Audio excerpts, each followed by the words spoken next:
welcome back. Today we are going to make a start stand run box. So let's jump right into it and I'll show you what I got going on. So here's what we got. I gotta tell you what, before I even start, there's a lot of stuff you need. Hole saws, tools, of course the ingredients to make your start box. I have all of my tools. I got my wire crimping set. I got my drill to start drilling my corners in here so I can cut this all out.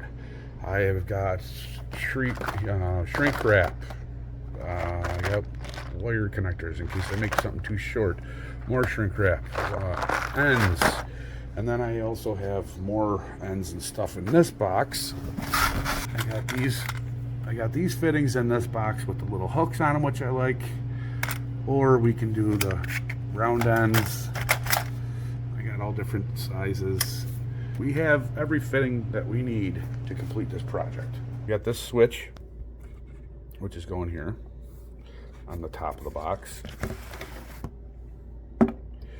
We got the tack that we got from the Formula V guy. Hopefully this thing still works. If not, I left myself some space to put a bigger one in here. I do have another one. We'll see how that goes. I have a couple lights that are going to be for my oil and generator. We have some grommets for where the wires exit on the side. We got 2 of those, which is exactly what I need. Came with the kit. Also with the kit, you get little feet that go on the bottom if you want to put them on there. If you want to mount the box to something so it doesn't bounce around, they give you a little extra wire. They give you a relay. But this box, it was on Amazon. I think it was like $14, which is pretty cheap. Got a gasketed seal on it. It's pretty nice. For 14 bucks, can't beat it. It'll be in my parts list. Now, this switch, I think was $18 or $19. This will also be in the parts list. I bought this one because I liked how the wires connected on the bottom. The wire ends with the loops on the end, and then screw it down so it doesn't come off, which is nice because wherever this box is going to be, there's going to be a whole lot of shaking going on with the engine starting up. First thing I'm going to attack is fitting all these pieces into this box. So I'll put the tack in here. I'll cut the hole for that, make sure it all fits. Put the control panel up on the top here. Put the lights in, and then make sure this opens and closes okay, and then we'll go from there. Here we go.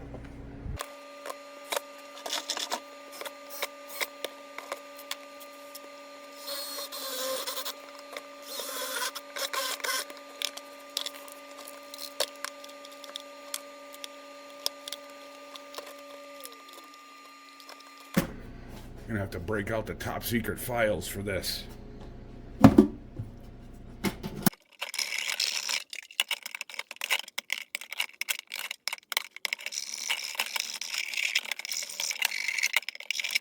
Okay, what I learned about this is when you're drilling, if you use a hole saw like I did, as soon as you drill it, make sure that you're ready to get that little extra melted stuff off there right away. Don't sit there and look at it like I did because it dries.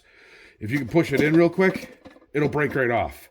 But what happened was it melted and then it kind of sealed itself on the outside. So then we saw I had to file it off. Not a big deal, but helpful tip to make you go faster with this project.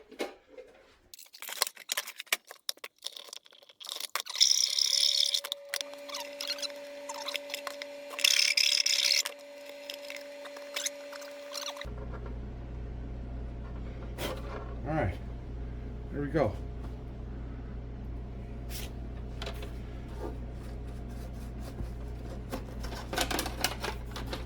Nice tight fit. The lights are good to go. The tack is good to go. My main concern was this one because it's kind of down below all the rest of these and it has this terminal on it. So I think I'm going to just take this one off, pull this one out of here, put the thing in there.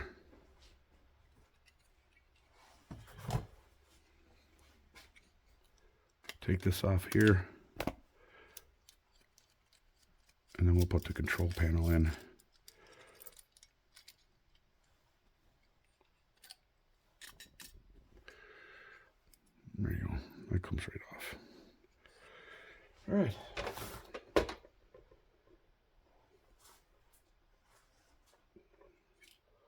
Hopefully my measurements are correct. I'm going to cut this out. I was looking at this. It looks like that plastic could slide underneath there a little bit, but as long as I can put these mounting screws on here, I'm not really worried about it. Let's cut this.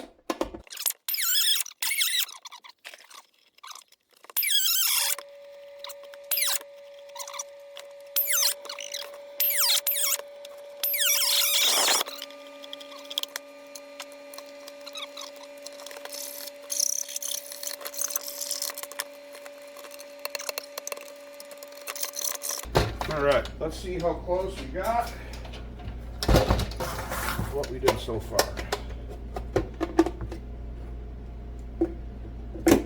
Oh, cool. It's off to the left a little bit.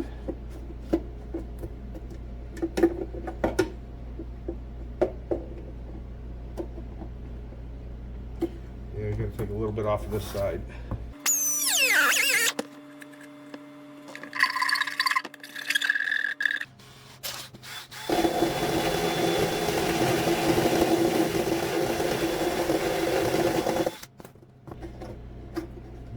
That should do it.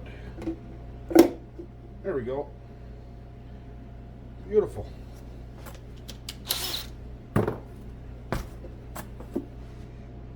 Nice. I'm going to clean this thing up. Start mounting everything. Get it to where I want it. Make sure this closes. And then I'm going to figure out, well, I don't have to fully mount everything, but I'm going to put everything in, make sure everything's clear, and I can get to all the wires in the back. And then from there, I will start wiring. This first. It lines up on our pencil marks perfectly. That's nice. I believe there's some mounting screws in this box. Go, buddies.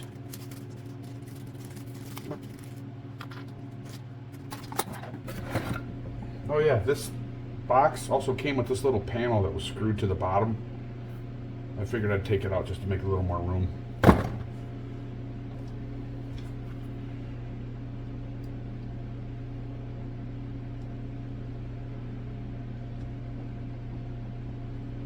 Yeah, I should probably pre-drill a skinny little hole, because those little tiny screws they don't look like they're very strong. At least get it started.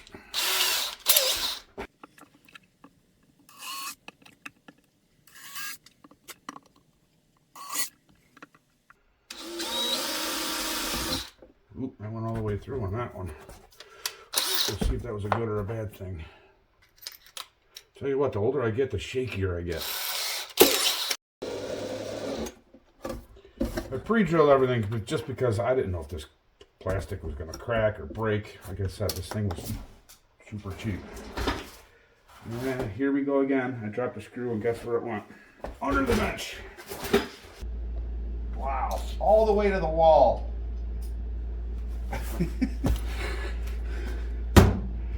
That's my luck.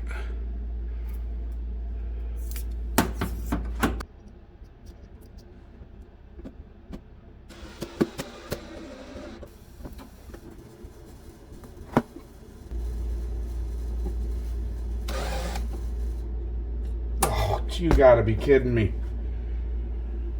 Ay, ay, ay. All I wanted to do was tighten it a little bit because this was up just a touch and it broke the head right off of it. So I found some more. I grabbed a bunch just in case I can't get these out of here.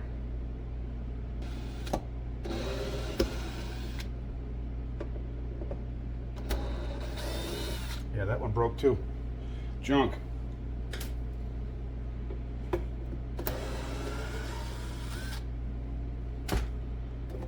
So, learned something new. The screws are crap.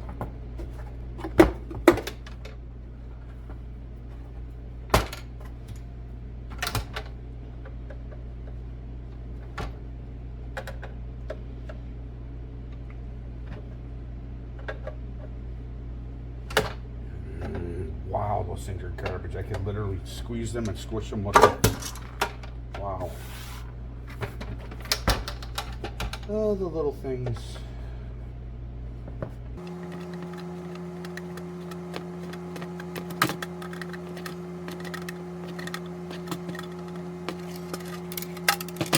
That one's out.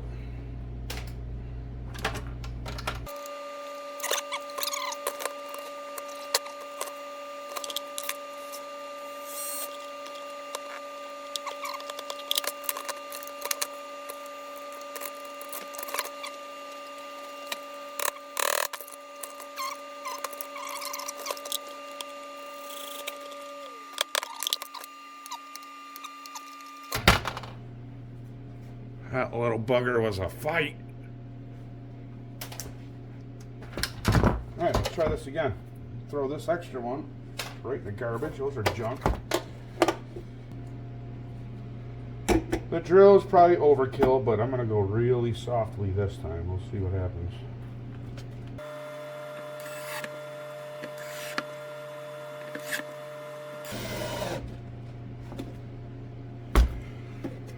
I win.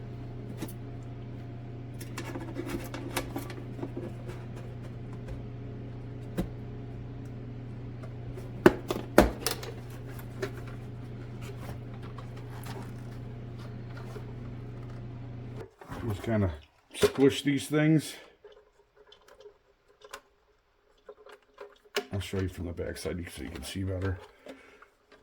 You just kind of squish them, push them in there. Come on. Like so. They kind of pop in and they seal flat on the... I hope you could have seen what I just did. Anyway, they seal flat.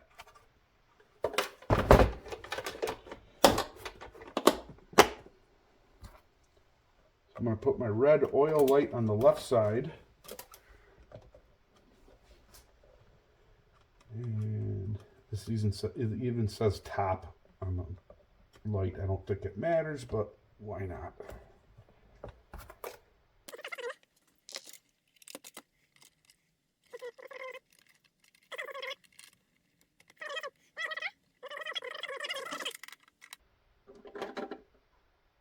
Okay.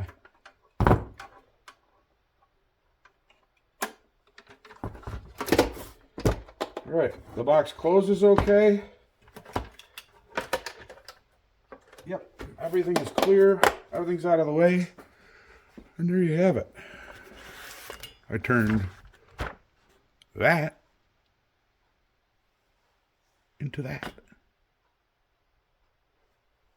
18 something, we'll say 19 bucks, 14 bucks. The lights I had, I think these lights are only, oh geez, like $3 a piece. 3/4 inch they are. Very easy to install. And then this tack I bought in a package deal with a bunch of stuff. So if you have an extra tack laying around, put a couple little lights in there. The box, and this was pretty cheap. You can set it up. It's not that big of a deal. So let's move on to wiring.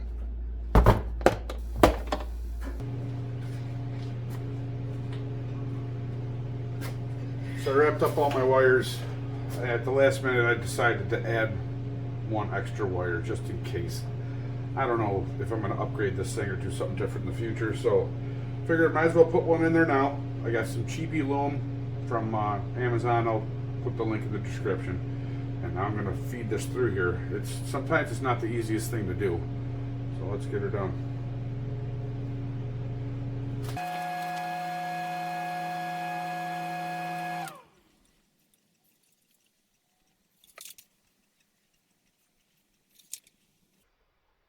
So this isn't going too bad. I got about 10 feet of wire. I'm gonna have extra, I know that, but I have all the ends of these wires taped up and this is going pretty smooth.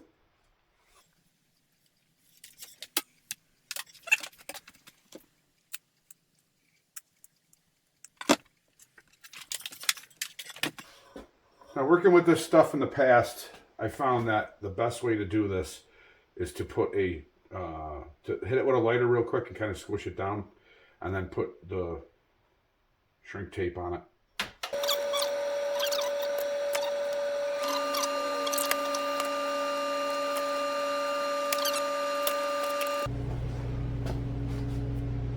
So we got that all cinched down. We got some extra to work with. We got about 10 feet of this stuff all shrink wrapped. Extra. I'm just going to leave this on here because the other end of this, I'm not going to put fittings on it until I figure out exactly how long I want this to be. So we're just going to do the box for now. The other ends are pretty simple to figure out. One goes to your generator. One goes to your oil. And the other two go to the coil. I already drilled these out. So I'm going to have my positive and negative coming in through the Alligator clips, and then my wiring harness that I just loomed is going to come through this other one. So the power is going to come to the main switch, and then it's going to daisy chain all the way down. I'm not going to use this one. Your master, your push start, and then your coil and the tack. So these are going to get hooked up probably, I don't know, on the coil. And then your power is going to go 1, 2, 3, 4. This is going to your oil sensor, and this one is going to your generator.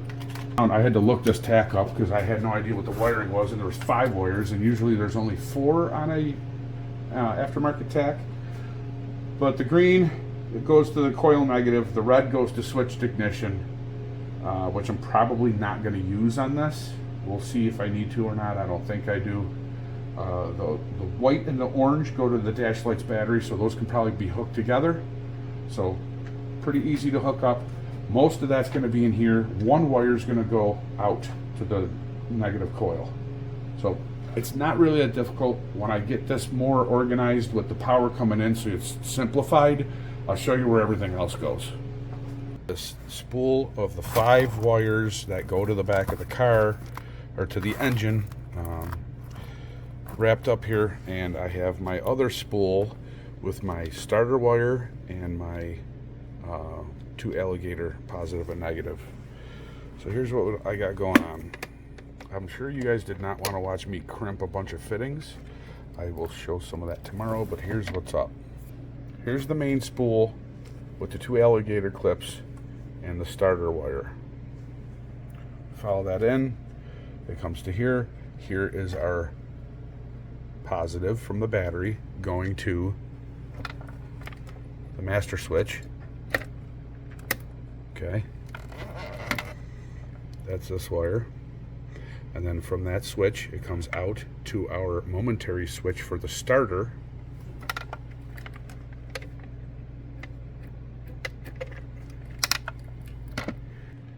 Then from that momentary switch it comes through the switch and then comes out and goes back into this loom for your starter wire. So there's your master. There's your master on off, and then your start. So that's done. So that loom does your master switch and your start. Now for these 2 lights, this is going to be my oil light. This is going to be my alternator generator light. On the back here, we have both the negatives going to the corresponding wire in this loom. For the oil light,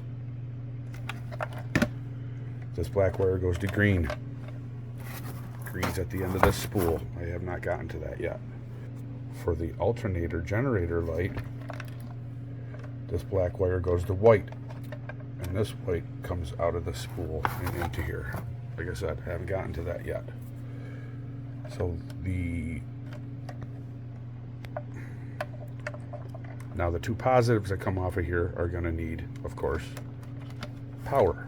So I put a couple fittings on the end of here for now. And I put fittings on the end of everything so that if this light goes out or if it breaks, I can easily replace it and just unplug it and plug it back in.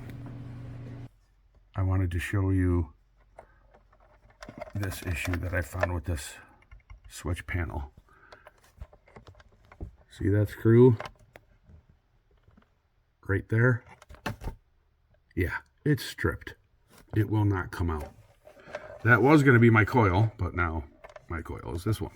And this is going to be my tack. And then I also noticed that these screws are kind of loose. Yep, I put thread locker on it. So if you look real close in there, the ends of those things are blue so that they don't slip off.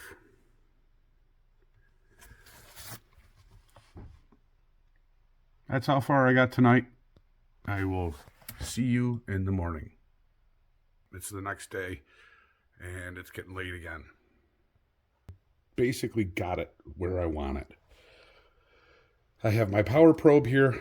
All I got to do is plug this in, and I can push this up button, and it will provide 12 volts to the positive on my one loom that has the Alligator clips for positive and negative on the battery, and it also has my starter wire.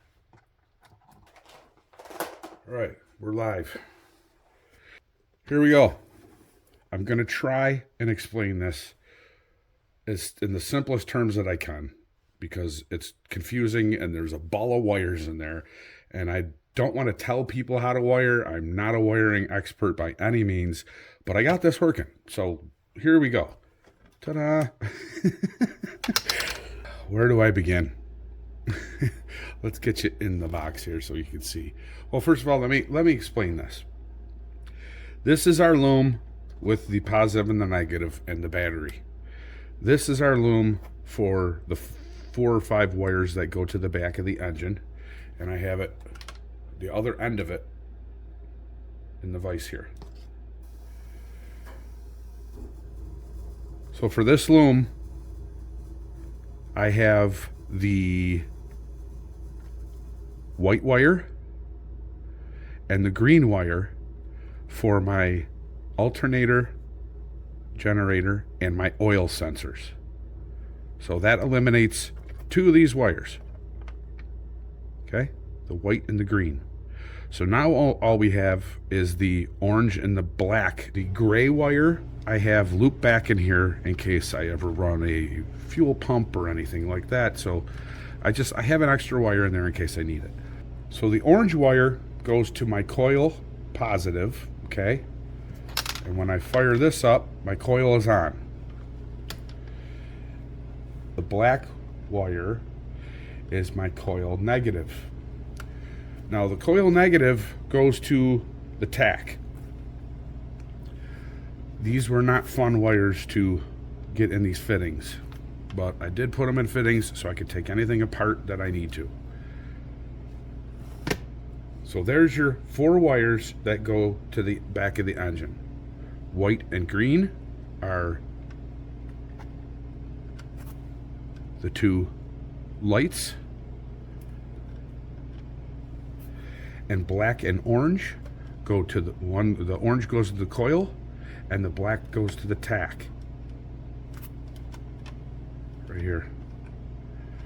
Okay, so I have the tack wire.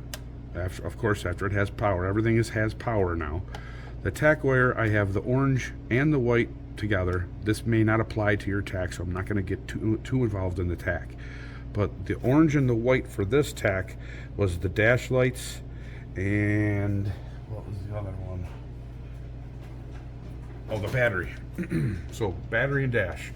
Green goes to negative on the coil so that we get a reading from the tack, and then black goes to ground. I did put a ground block in here because there was too many things that needed to ground so that I can make this work right. Before I go any further, if this works good, then great, awesome.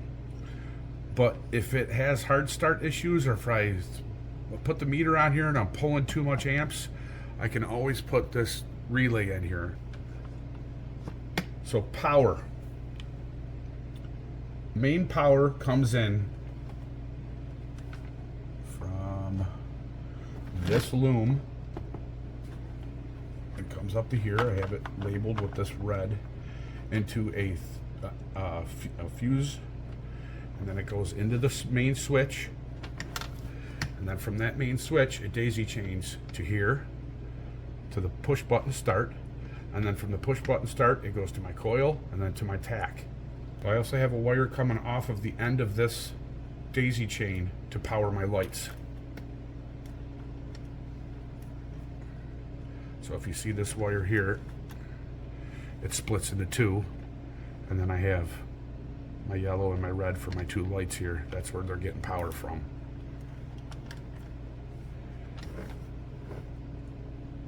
That's basically it. So let's close this thing and I'll show you what I got working so far. I'm not gonna hook this up to the car right now. I have a dead battery in the bug. So I'm gonna test what I have and then we'll go from there. I'll show you that this thing is basically doing what it's supposed to do. So here's how we're gonna test this thing. I have the power probe connected. All I gotta do is push this up button and it will provide 12 volts to the harness with the Alligator clamps. On the inside, I have the power probe grounded to the ground block. So let's do this. Pushed up on the button, it beeps. I have 12.3 volts. Puts this up. Now my main master switch is on. I got a red light. Good thing. If I was to push this button right here, that would activate my starter. So this one's not being used. This is my coil, so I'm not going to turn that on either. And then here's my tack. The tack works. So now these two lights, like I said, the green and the white are these two lights. So if I ground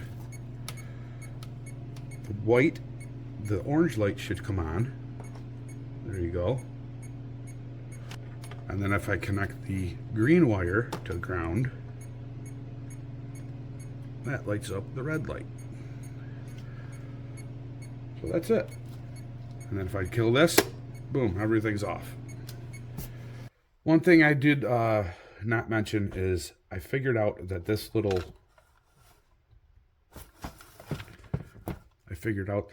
connection here was a ground. Should have known that because it goes up to the faceplate where everything's metal.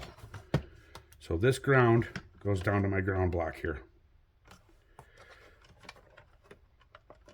I also have the negative alligator clip grounded to the ground block in here. That's basically where everything grounds to, because that's going to ground to the battery.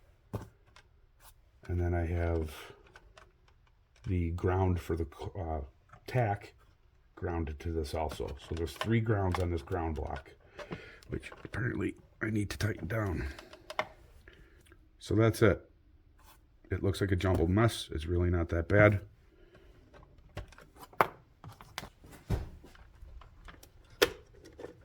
Tuck this in here. Everything closes. Spool up my harness for my battery and starter.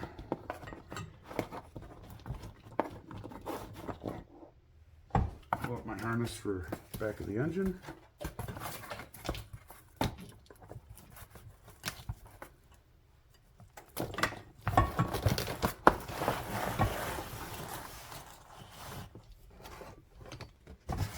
I could just take this, put it in the box for now, and that will be ready for when I get the 1955 stroker engine ready to start. One more thing off the list. So let me know what you think, everybody. Is there something I did wrong? Do you have a suggestion on how I can make this better? Because I do have plenty of time before I have to use this. I would like to test it, of course, but got to finish the engine first. Waiting on the heads. I got some parts coming too. But I got another project out of the way. Please comment, subscribe, share, like, hit the little bell. Helps out the algorithm or whatever it is. If you enjoyed this one, comment. Fire it up. All right, everybody. I'm done being a salesman. So another late night. but we got it done. I'm going to go inside, do some reading. Oh, also, next week, I may not have a video because I might be picking up a new project. So stay tuned.